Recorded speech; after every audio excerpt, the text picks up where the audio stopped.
নমস্কাৰ, এটি ভিডিঅ' বনাইছোঁ। মোৰ নাম অৰুণ টাইটেল সিং হয়। মই আগৰ ভিডিঅ' বনাই আহিছিলোঁ, আজি আকৌ ভিডিঅ' বনাই আছোঁ। বেয়া নাপাব গাইজ, শুনি লওক। বহুত কথা কিছুমান ক'ম আজি, কি হ'বলৈ গৈ আছে অসমত। মই অসমৰ সেইটো বিষয়ে ক'ম।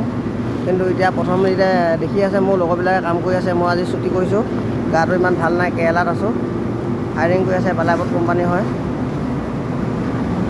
তাৰপিছত মানে মেইন ঘটনাটো এনেকুৱা হৈ গ'ল, মানে অসমটো মানে ৰাজধানী দিল্লী, তাৰপিছত মানে আৰু আছাম মানে হৈছে ডিষ্ট্ৰিক্ট, মানে ধেমাজিৰ পৰা কথাখিনি ক'ব লাগিব। ধেমাজি লোৱা হয়, মানে ডিষ্ট্ৰিক্টটো ধেমাজি। সেইকাৰণে আজি 2018 চনত মানে যিবিলাক কাহিনী হৈছিলে ন, মই জীয়াধল নদীলৈ যিবিলাক কথা লৈ ওলাইছিলোঁ।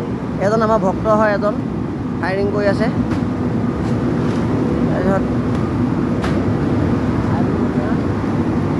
তাৰপিছত মানে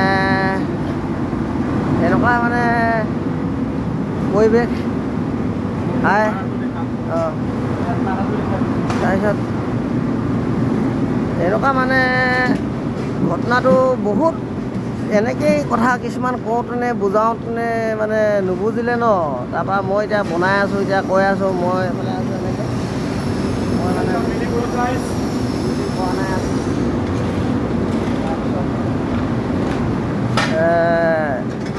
এই চীনে এতিয়া আমাৰ মানে অসম চৰকাৰক লৈ মানে যিটো পৰিৱেশ হৈছে অসমত, 2018 চনৰ পৰা গৈ এতিয়া 2026 হৈ গ'ল।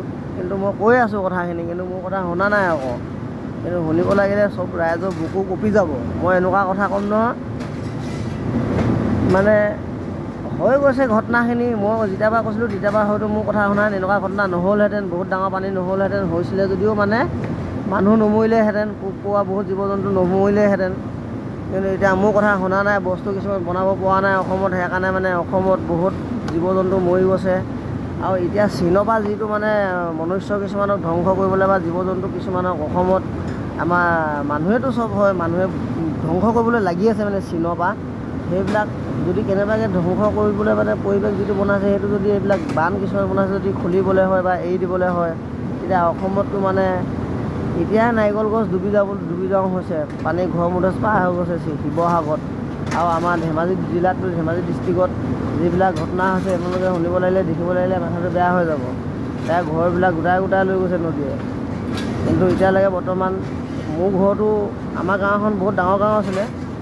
300-400 মানে 300-400 ঘৰৰ ভিতৰত এতিয়া অকল 8ঘৰ নে 9ঘৰ মানুহে আছোঁ আমাৰ গাঁওখনত। আমাৰ গাঁওখনো উটুৱাই লৈ গ'ল মানে নদীয়ে। এতিয়া কি হ'ব, সম্পূৰ্ণ বাৰিষাটো পাৰ হোৱা নাই, ক'বও নোৱাৰি। সেইকাৰণে সম্পূৰ্ণকৈ এইটো কথা নকওঁ। কিন্তু অসম চৰকাৰক মই এটা কথাই খুজিছোঁ, অনুৰোধ কৰি কথাষাৰ জনাইছোঁ। ৰাইজেও শুনি আছে, যদি শুনিছে শুনক ভালদৰে।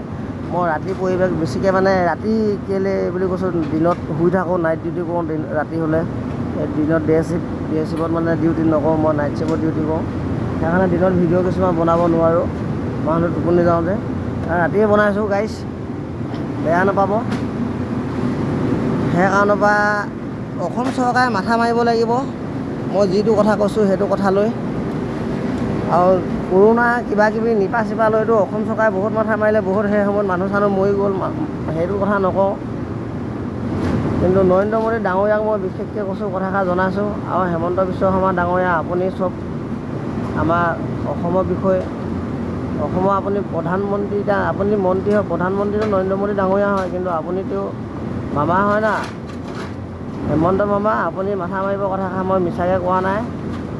আৰু মানুহে যে কৈ আছে, ময়ো কৈ আছোঁ, এইবিলাক মানে ধৰি লওক বানপানী নহয় বা বাৰিষা কাল এনেকৈ বানপানী আহি থাকে, সেই বুলি নেভাবিব অসমত। এবাৰ অসমত মানে এনেকুৱা পলুৱৈ কিছুমান ওলাইছে বুলি কৈছে, বা ৰাইজে কিছুমান ওলাইছে, পানীও সঁচাকৈ ওলাইছে বাৰু, নাই ওলোৱা বুলি নকওঁ। আৰু পলুৱৈটো ওলাই আছে আগৰ পৰাই, কিন্তু বুজি পোৱা নাই ৰাইজে। মই বুজাই আছোঁ, কৈ আছোঁ, এইটো মিছা কথা নহয়, সঁচা কথা হয়। পলুৱৈটো কোনফালৰ পৰা পলুৱৈ হয়, আমাৰ হেমন্ত মামাজী আপোনাক কৈ দিছোঁ শুনক। এই ভগৱান যে আছে বুলি কয় মানুহে, যে শিৱ পৃথিৱীত কিমান ৰচনা কৰিছে, কিমান কি শিৱৰ বিষয়ে মানি আছে, দেখিছে নহয় পৃথিৱীত কিমান মন্দিৰ আছে, কিমান ডাঙৰ ডাঙৰ দেৱ দেৱী দেৱতাসকল আছে। সেইবিলাক ভগৱানে উকাইছে, মিছা কথা নকওঁ মই। সেইবিলাক মোৰ মাথাত সোমাই আহিছিলে, লম্ভিছিলে 2018 চনৰ পৰা। কৈ আছোঁ সঁচা কথা। মোক কথা যদি শুনে মই নতুন পৃথিৱী বনাম আকৌ অসমত। অসম চৰকাৰ নৰেন্দ্ৰ মোদী, হেমন্ত বিশ্ব শৰ্মাজী মামা, হেমন্ত মামা, নৰেন্দ্ৰ মোদী ডাঙৰীয়া, আপোনাকো জনাইছোঁ কথাষাৰ শুনক। আৰু ইয়াত চবেই আছে, বহু ৰাইজে শুনি আছে। আৰু মানুহ মাত্ৰকে ভগৱান, মানুহে কিন্তু কথাষাৰ মাথা মৰা নাই। কিন্তু মানুহে বুজি পাব লাগিব। আৰু সেনেকৈ মানুহৰ পৰাই মানে মানুহক সৃষ্টি কৰিবৰ কাৰণে মানুহে যিবিলাক জাল কিছুমান পাতিছে, সেইবিলাক যন্ত্ৰ লৈ সেইবিলাক বস্তু পৰা বহুত জীৱ জন্তুৰ লগত মৰি গৈছে। সেইবিলাক জীৱ জন্তুৰ হিচাপ কোনে লৈছে? আপুনিতো লোৱা নাই, আপুনিতো মানুহে হয়, ময়ো মানুহ হয়। এনেকৈ বহুত ধৰণৰ কিছুমান চিন্তা কৰা মানুহ আছে।